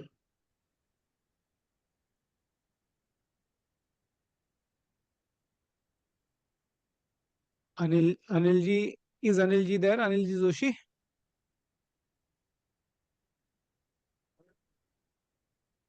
Pon Kogilam Ji, Ah, you are our well. younger generation. No, it is academic interest on my part to know how people in Tamilians in other Dr. Sandhya Singh, parts are if able to there. receive Yes, Hindi. Professor, we agree. We will, yeah. Yeah. Or, sir, for organizers, I can just suggest this thing. We can explore some speakers and we can have a special session for this. If you can arrange, it will be nice. Yeah, we'll do that. May I answer it a little bit? Yeah, go ahead. Go ahead. You know, yes. You see, I was, again, my association with the Hindi goes to central government employee, second the official language, one of the two official languages. More than that, when I was heading the diaspora division in the Ministry of External Affairs, at the time, the Vishwa Hindi Parishad was under the diaspora division. Sorry, Vishwa Hindi Sammelan was there. And I was involved in organizing the 7th Vishwa Hindi Sammelan in Suriname. That was under Prime Minister Vajpayee Ji. I tell you, there is no compulsion, there is no incentive. You see, the circumstances generate the interest, circumstances create the opportunities to learn Hindi. There is attachment, emotional attachment to India, so they can easily learn. There are facilities, both online, offline. but there is no compulsion as far as I know. And in fact, if I see myself, there is a lot of indifference on propagating Hindi, more it as a ritual and official taken from the governmental side. Dakshin Bharat Hindi Prachar Sabha in Chennai had started with a great promise, but it is now not the same as it was before, when there was Mr. Ratnakar Pandey and others. Similarly, there are officers posted in the missions to teach Hindi. So they have their own routine and sort of the things. So those who are interested, they will take advantage and benefit. But there are no special incentives except giving facilities to learn. That's books, classes, and so on and so forth. So as for the youth interest generation, how much it has generated in the Tamil youth, I just don't have to gauge this, don't have the means to gauge it, or I have not come across how deep they are there, because there's so much to learn these days, not only language, others, and so on. So there's a pressure on time and resources and the mental abilities. This is a bit of my 2 cents answer to your very interesting question. Thank you. Thank you, Ambassador. I think Thank you, Dayakar Ji. Another question also. Sorry for taking much of the time. Only one question. That is, I just want to know, what is there any steps taken for spreading Hindi among the Tamil diaspora in abroad, or what any initiatives from Tamil Sangam or any other Tamil organizations who are taking initiatives along with Tamil if they want to spread Hindi or Indian, even any other Indian languages? Is there any arrangement like that? I mean, not competent, rather, I'm not in a position to answer that question. Maybe others might be able to chip in. We have people. And Professor Padmavati Ji, actually, if you take, of course, I am not the competent person, but I can tell my views. In Myanmar, I think our Parthibanji and other people, although they are Tamil speaking people, they are well versed in Hindi than Tamil, my opinion. Yeah. in Myanmar. But about other countries, I have no clue. I mean, Malaysia, Singapore, and you can say Sri Lanka, but I don't have any idea. Maybe Visuji can say about Malaysia, or Pon Kogilam Ji can talk about it.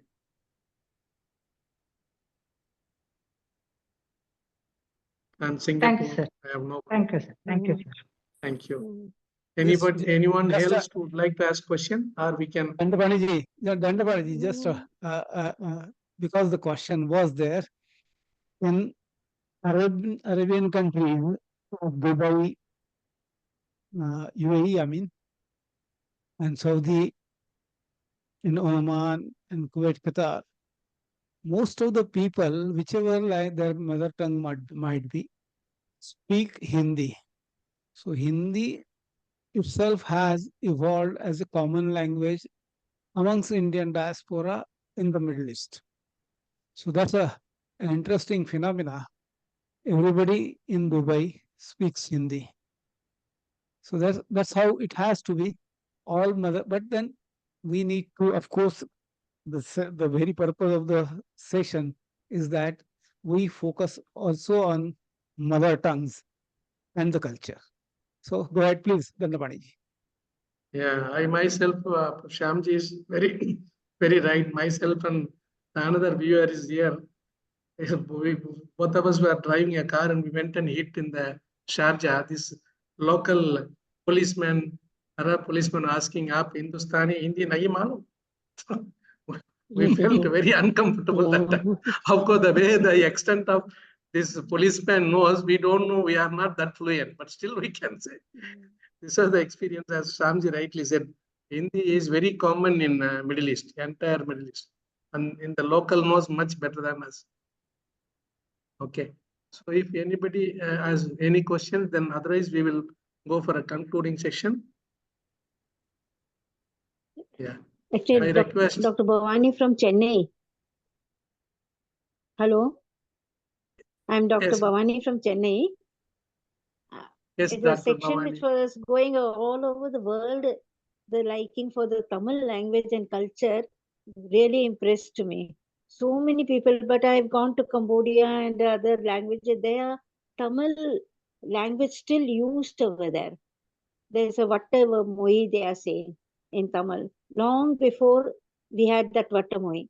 And today also in Cambodia, they are making use of that language.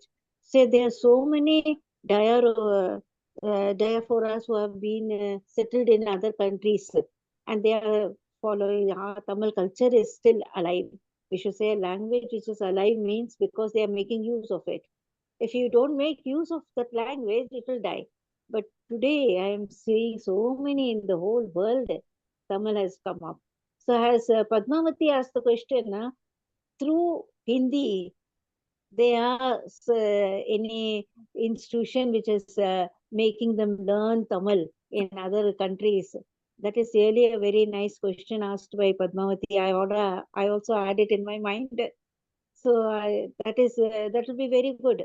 Because in Singapore and Malaysia, I think in Singapore it is a national language also.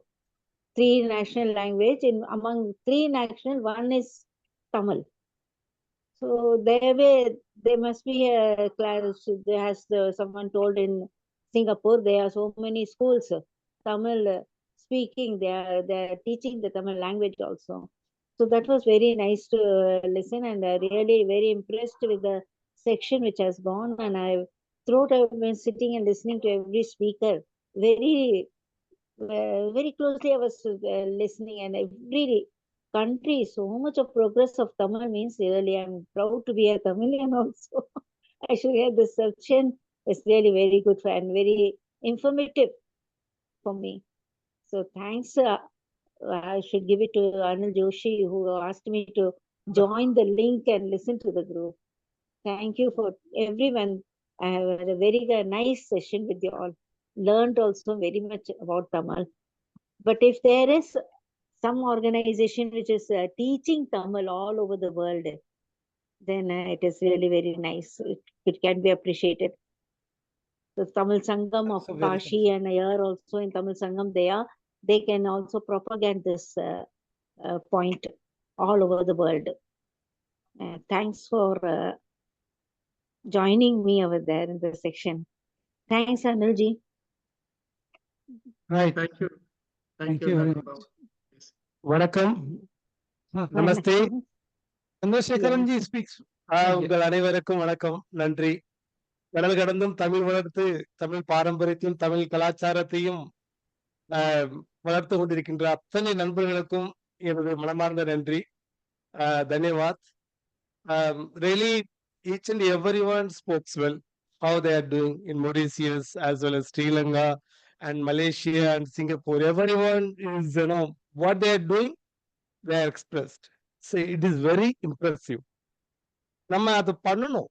நம்மளுடைய வேறு மொழி, நம்மளுடைய கலாச்சாரம், இதையெல்லாம் வளர்க்கணும் அப்படின்னா ஒவ்வொருத்தரும் இது போன்று பாடுபட்டாதான் முடியும். உங்களுடைய உழைப்பினாலதான் மொழி வளர முடியும், கலாச்சாரம் வளர முடியும். இந்த கலாச்சாரமும் மொழியும் இருந்தாலும் எங்க இருந்தாலும் சரி உலகத்துல நம்மளுடைய ஐடென்டிட்டி, தனித்தன்மை, இந்தியன் அப்படிங்கிற ஒரு ஐடென்டிட்டி அடையாளம் எப்பவும் இருக்கும். உண்மையிலே உங்க அத்தனை பேர்த்துக்கும் என்னுடைய மனமார்ந்த நன்றி.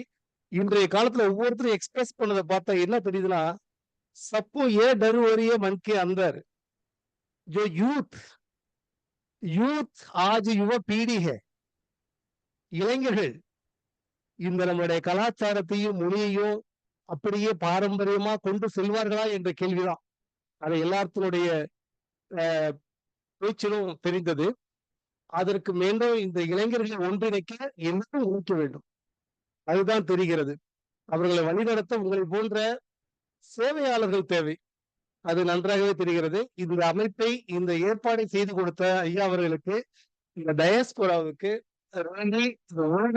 அளாவிய தமிழர்களை ஒருங்கிணைக்கும் ஒரு பிளாட்ஃபார்ம், ये प्लेटफॉर्म सबको एक मदद करने वाली है. सभी हमारा जो संस्कार के जोड़ने वाला है. हिंदी हम सीख सकते हैं, लर्न कोई ऐसे बात नहीं है. நான் தமிழ்நாட்டுல இருந்து வந்து ஒரு வார்த்தை தெரியாது. இன்னைக்கு வந்து எல்லா ஃபங்க்ஷன்லயும் நான் ஹிந்தியில பேசக்கூடிய அளவுக்கு நான் இன்னைக்கு வந்து இருக்கிறேன். ஸோ அதனால ஹிந்தி வந்து கத்துக்கலாம். அது ஒரு பெரிய கம்பல்சரி கிடையாது. ஆனா கத்துக்கலாம் விருப்பம் இருந்தால். ஸோ பத்மாவதி மேடம் கூட கேட்டாங்க. ஸோ ஹிந்திக்குன்னு ஒரு ட்ரைனிங், ஒரு தமிழ் சங்கம் ஏற்படுத்துவதை விட அங்க உள்ள ஹை கமிஷன்ஸ் வந்து அதை பண்ணலாம். இன்ட்ரெஸ்ட் உள்ளவங்க கத்துக்கலாம். ஏன்னா எங்க இருந்தாலும் இந்தியன்கிற ஒரு ஐடென்டிட்டி தான். ரெண்டாவது தான் தமிழன் ஒரு ஐடென்டிட்டி. ஸோ ரொம்ப எல்லாத்துக்கும் கலந்துகிட்ட அத்தனை பேருக்கும் நன்றி. Thank you so much. बहुत बहुत धन्यवाद. बहुत बहुत धन्यवाद. Thank you, sir. I would request now concluding remarks by Sri Narayan Kumar, Honorary Director of ARSP. I request now Sri Narayan Kumar, sir.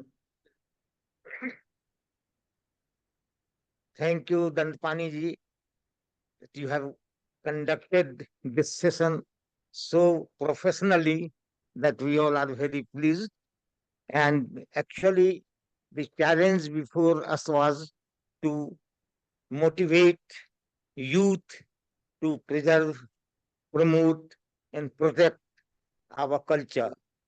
As our President of India, Sarvapalli Radhakrishnan, am I audible? Yeah. Has said that Indian language is one written in different scripts. So we must think it is because Indian culture is one. When Western thinkers came, they wanted to propagate that India was never a nation because it has different language, different culture. But our historian proved it that nation is one because it has one culture. And it is our duty to just transfer our culture, our language to younger generation. It's not only the school and university which can motivate. If we do not speak our language, Tamil language, in family, in society, it will be difficult, and our youth will have academic knowledge, not the practical knowledge and functional knowledge of the language. So my request is that in our family, in our devotional religious program, in our social program, we should propagate the Tamil language. Tamil is the oldest language, oldest because it is continuous. It has continuous process. It has the same syntax. It has the same stylistic. And as far as grammar is there, it is same. But as now the challenge before us is that we are using more and more borrowed English words, like we in Hindi said English. It is in Tamil language also. So we should be very cautious to use, yes, Agat Shabd, borrowed words are coming. We say tsunami because we do not have tsunami. We say nuclear test.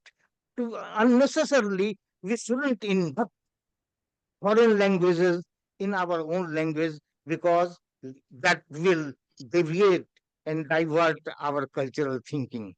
We know that language preserves the culture, and for culture, for maintenance of culture, for following our culture, it is necessary to learn language, to speak language, and it is duty of older generation to just transfer to their children and speak to them in their language. I know that Tamilians, Bengali, Marathi, they are speaking in their family, but in many countries of the world, they speak, they can't write. But as I have just listened, our presenter was saying that they can write, they can read, but they can't speak. They can't speak because we are not speaking to our children in that language. As far as Hindi is concerned, son never says on Indian diaspora, and Hindi is the lingua franca of our diaspora. When a Bengali, a person of Bengali origin goes to Malayalam, they speak in Hindi, and the labor force propagating their language very nicely and very cautiously. In that Myanmar, In Chautaga, Jiabadi, and even in the Rangoon, Hindi is prevalent. You will see the dukan of jalebi and there will be samosa everywhere. Even in USA, you have the samosa culture, and in samosa culture, they speak Hindi language. In American schools, we have over 60 universities where Hindi is Hindi is taught, and most of the South Indian origin of PIO go and learn Hindi. So is the case with Mauritius. Swamy Ji has spoken about this Tamil speaking language. We have their Bhojpuri speaking language. We have their Hindi speaking language, Urdu speaking language. But if you go to market to buy vegetable, they will speak in Bhojpuri. So Hindi is also a lingua franca in Mauritius. It was, but now a political movement has developed, and Creole is being imposed on them.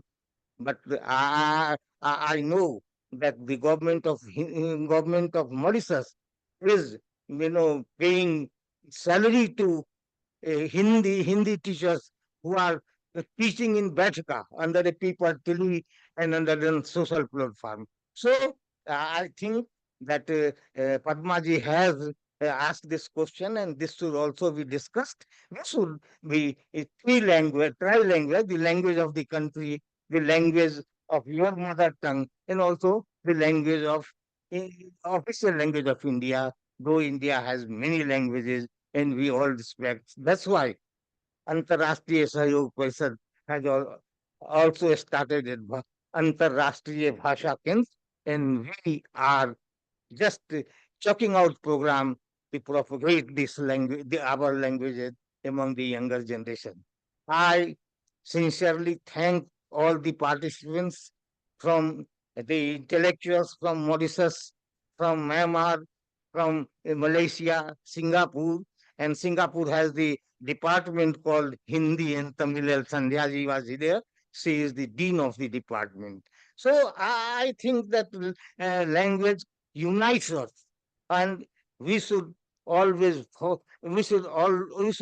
try to build this more cautiously and more sentimentally. I also thank the our members of the ARSP and also scholars present here, Mr. Dayakar, who has given the introduction, our president, Ambassador Gupta, and Secretary General, Sri Shyam Parandeji. Indeed, it has been very successful session because of the cooperation of the colleagues of my Antarashtriya Sahayog Parishad and the technical team conducting this program. I sincerely thank them and pay gratitude to all the participants. Once time it was over 100. Thank you, sir. Thank you, Ji. Thank you all. Thank you. Thank you very much. Mikka Nandri.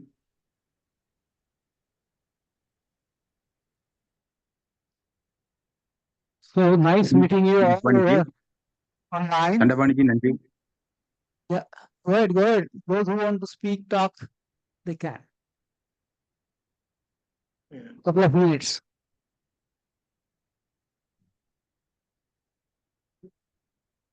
भोजन नहीं करेंगे.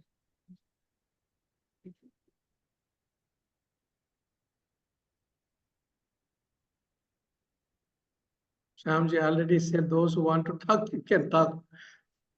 Yeah. We are from various places, various countries. And I see some of my friends over here. Yeah.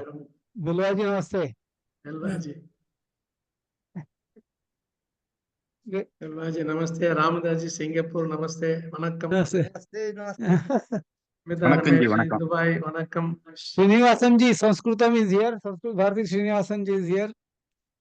Atleast ஒவ்வொரு வணக்கரம்மா சொல்லலாம், ஒவ்வொருத்தரும் ஒரு பேரையா எழுதி introduce பண்ணிக்கலாம். So it's a platform, platform. உங்க ஃபேஸ பாக்குறதுக்கான ஒரு இல்லையா? அனைவருக்கும் வணக்கம். பார்த்திபன் जी ऐसी. नमस्कार जी, श्याम जी. नमस्ते. வணக்கம் திருச்சிட்டம்பலம் நடேசன் ஜி ஸ்ரீலங்காவிலிருந்து. It's a great program actually. Once in 3 months we can conduct this type of program. That will be great. At least it will connect us, you know. Yeah. Yeah, it's a great thing actually. And Mahan Ji, Sri Lanka, from government to private, any private organizations, they will call Mahan Ji for everything and anything. I see Shanthakumar ji also from Chennai. Yeah. Namaskar ji. Namaste. Good. Chaliye. Welcome to everybody. Vanakkam ji. Vanakkam. And hope to see you or connect you with you soon. बंद कर दो चेतन. Kishore ji in the Economic Forum, thank you.